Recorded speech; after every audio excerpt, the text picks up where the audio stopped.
I was forced to give up my inheritance for my sister's extravagant lifestyle, but when the money ran out, she came begging for my help.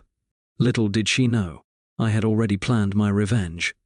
So, let me take you back to the day I became a sucker. Yes, ladies and gentlemen, a grade A, premium sucker, because I had the misfortune of having a sister who could convince Satan to host an ice cream social in hell. Her name's Tiffany, but don't let the basic name fool you. This woman is like a Kardashian and a soap opera villain had a baby, with a dash of the Real Housewives of Beverly Hills sprinkled in for good measure. Now, a little backstory. We both grew up with pretty comfortable means, thanks to our parents, who worked hard to build a small but successful family business.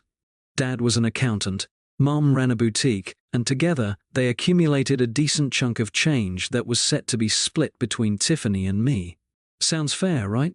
2 kids, 2 inheritances. Simple. Except, as you'll soon see, nothing in my life is simple when it involves Tiffany. Fast forward to our parents' passing.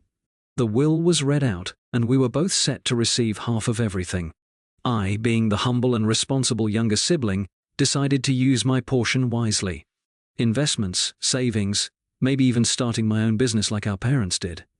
Tiffany, on the other hand, decided to use her share to live out her dream of becoming an international influencer. Please hold your laughter, this gets worse.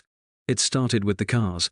The first thing Tiffany did after getting her inheritance was buy not 1, but 3 luxury cars.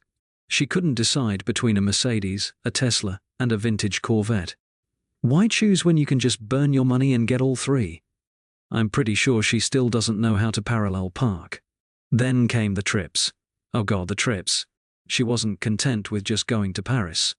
No, she had to charter a private jet, stay in a penthouse suite at the Ritz-Carlton, and throw a literal ball with actual live swans as decoration for the who's who of Instagram influencers, none of whom showed up, by the way. Apparently her invitation got lost in the algorithm, or at least that's what she claimed.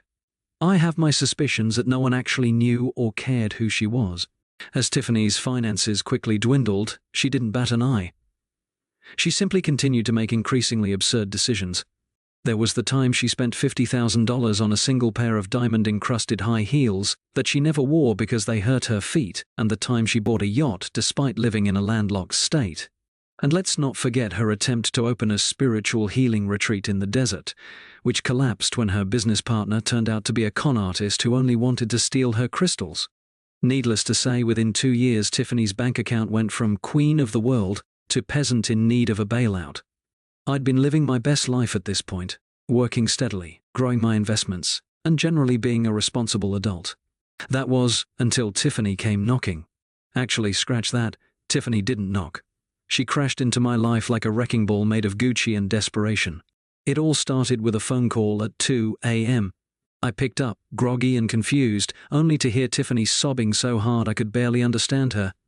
My first thought was, did someone die? Because honestly, that was the level of hysteria we were dealing with. It's gone. It's all gone. She wailed into the phone, and after a solid 5 minutes of unintelligible blubbering, I finally got the gist. Tiffany was broke. Like, really broke. Apparently, she had been living on credit cards for the past 6 months after burning through her entire inheritance. And now the debt collectors were coming for her. Literally. She had 3 different collection agencies threatening lawsuits and repossession, and to top it all off, her Instagram account had been hacked by a Russian bot farm that was now posting bizarre conspiracy theories about lizard people. Cue the guilt trip. Please, you have to help me. You've always been the smart one, the responsible one. I'm your sister. Family helps family, right? She said, her voice trembling in the most Oscar-worthy performance I've ever heard. Now, I wish I could tell you I slammed the phone down and told her to deal with her own mess. I really do. But no, I fell for it. I was still a sucker, and Tiffany knew exactly how to play me, so what did I do? I did the dumbest thing imaginable. I gave her the rest of my inheritance. I know. Please, save your judgment for the end, because this gets a lot better, trust me. After loaning, a word I use loosely here, Tiffany, the remainder of my inheritance, I figured she'd learned her lesson. Surely she'd use the money wisely this time and, I don't know, pay off her debts, maybe invest in something stable. Wrong.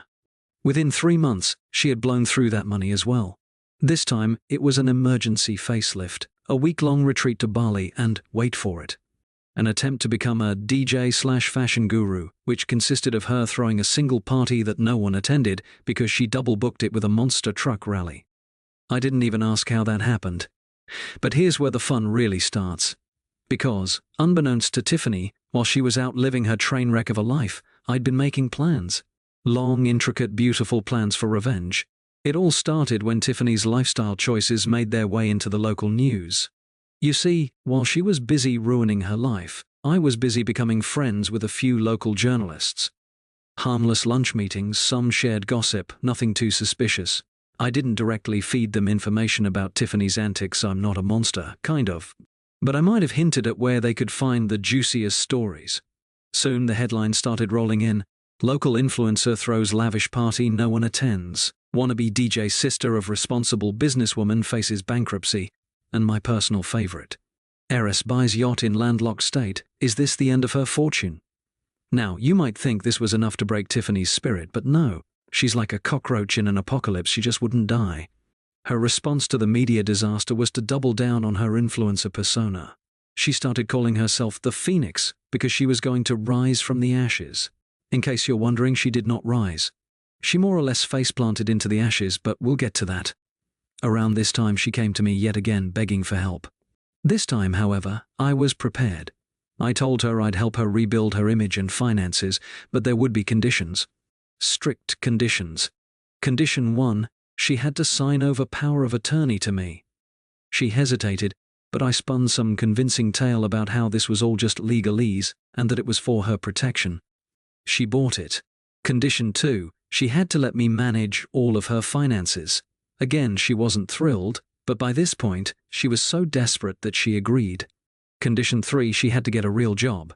Tiffany had never worked a day in her life, so this was the hardest pill for her to swallow.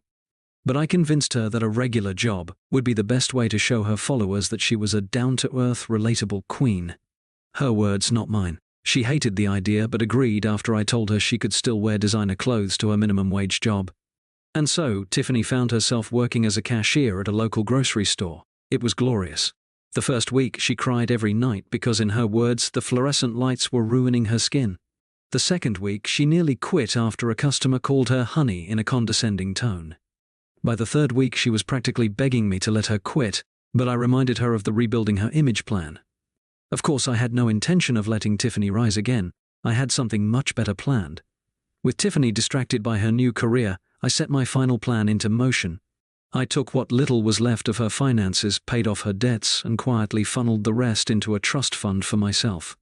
I also accidentally leaked a few more embarrassing stories to the local press. Within a month, the headlines were brutal. Failed heiress now working retail job. Ex-influencer sinks to new low. And my personal masterpiece, cashier by day, clueless by night, the downfall of Tiffany. Her follower count plummeted.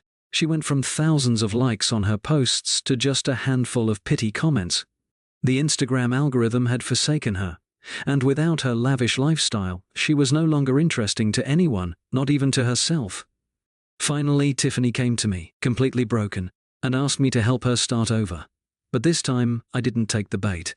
I calmly explained to her that I had used what remained of our parents' legacy to pay off her debts, and since she'd given me power of attorney, she was legally bound to abide by my decisions.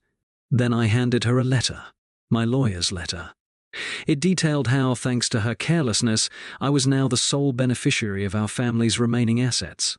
In short, Tiffany had nothing left, no money, no followers, and no hope of regaining the life she once had.